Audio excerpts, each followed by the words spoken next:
Assalamu Walaikum. Hello friends, how are you? Welcome back to my another video. In this video, I am going to show you how to change background color in Affinity Publisher on one page. Let's get started. Firstly, we have to open a Affinity Publisher document. Now we want to change the background color of page in one page.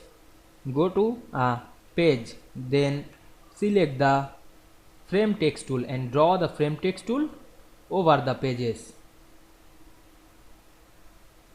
Then enable the text frame option and select the stroke color and choose none. Then select the fill color and apply any color.